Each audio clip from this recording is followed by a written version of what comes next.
Hi guys, hope you are doing well. So we are kicking off our channel with our first video. Let me introduce you a little about this channel. Basically, we will be uploading explanation and notes of different questions for Islamic Studies 2058 and Pakistan Studies 2059, mainly based on history. Now let's dive straight into it. A little to explain about Islamiat 508. It consists of two papers, each worth 50 marks. Today's video is based on Islamiat paper 1 syllabus breakdown. Quranic passages are the first thing to explain. Quranic passages are the first and basic part of paper 1. Candidates are provided with Quranic text in the Arabic languages, but no worries. Since most candidates preparing for the Islamic 2058 paper are Muslims, they will identify the passages with ease.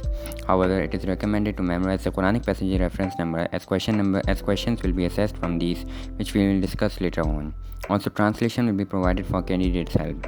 You may see above mentioned the verses written in bracket. These are referring to the particular ayahs in the Quran. So with the help of translation, candidates can easily interpret the text. Now to understand a little more about the Quranic passages are divided into two parts, namely main theme and importance in Muslims' life today, as you can see in the screen. Main theme. In this part, candidates will be required to interpret the text which is provided on the question paper. Basic explanation is mandatory with Quranic and Hadith references to support your answer. Importance in Muslim life today. In this part, candidates are required to link teachings with action. 6 to 10 examples is the best option. Now you will be wondering, 6 to 10 example will be a lot, but don't worry, you will see how it's done when I show you free sample.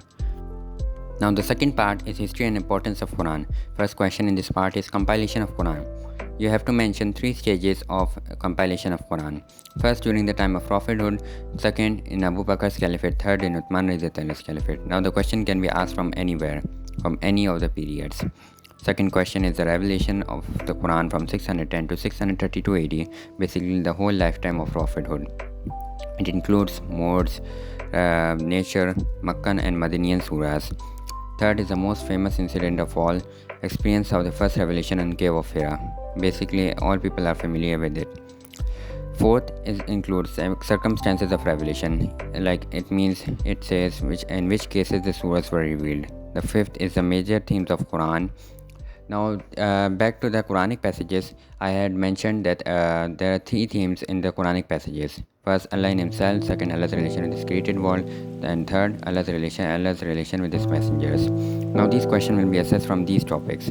And finally, the most important topic, sources of Islamic law. Now these all four sources mentioned on the picture can come interrelated or based separately.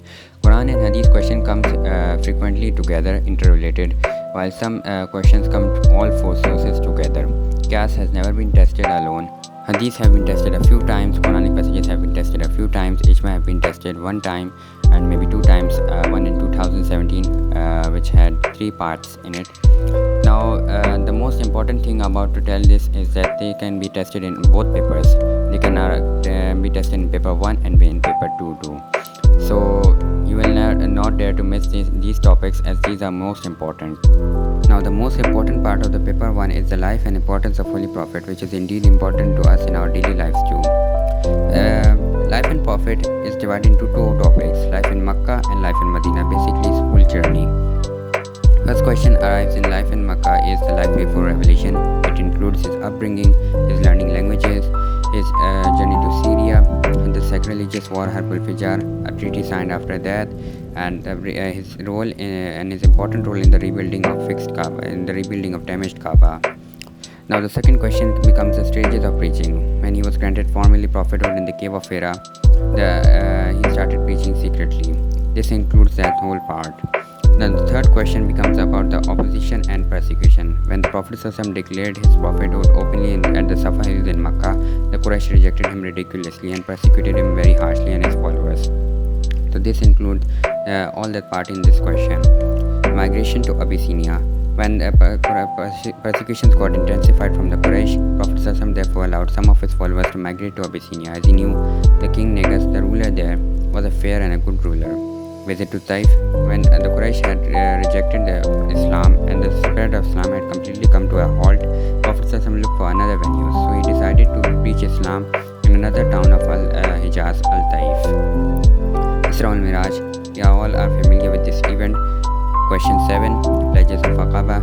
and the people of Yathrib came to the Prophet ﷺ to pledge for him, made a pledge to him and accepted Islam and promised to preach Islam in their hometown too. Events that led to migration, which includes the Quraysh assassination plan of Prophet ﷺ and other persecutions and oppositions. Question 9, the most important thing, the Prophet ﷺ migration itself, which starts the Hijrah calendar.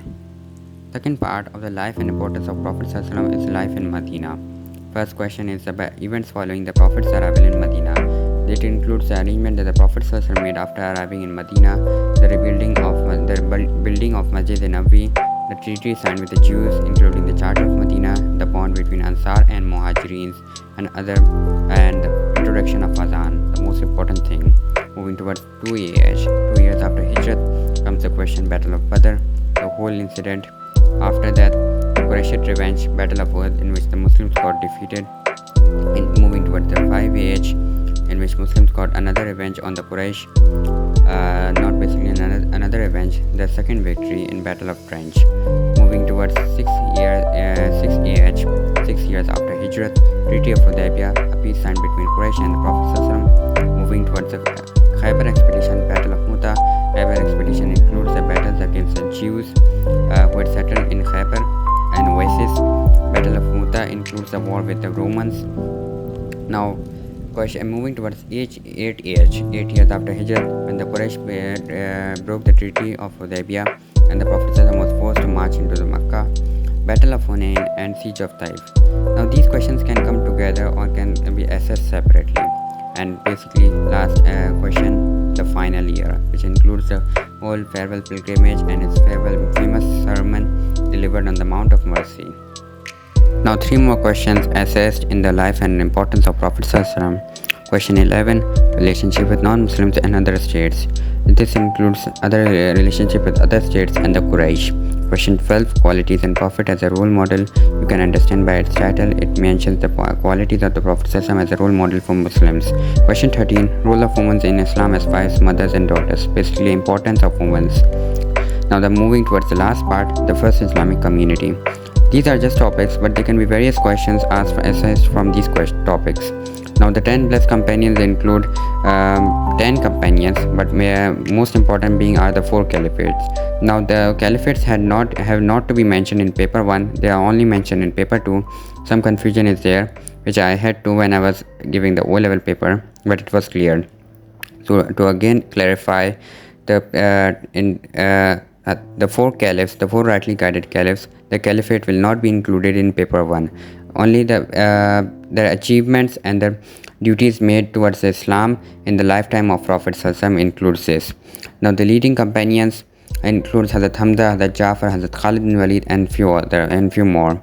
Mothers of the faithful include the wives of the Prophet. Descendants of the Prophet include Hazrat Hassan and Hussein and the grandsons. And immigrants and helpers, the Ansars and Muhajirin, the bond between them. This comes as a separate question. This is also included some part in the following the first year after the Prophet's arrival.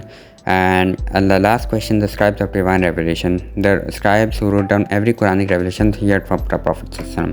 Now I know some may be new to this paper, but as we go through these questions, I will be first explaining the paper 1, then we'll move towards the paper 2. So many things will be unclear in this video, but when we go towards separate questions, things will be get cleared. If you find this video helpful, consider subscribing so you don't miss a notification in the future. Thank you. Have a great day.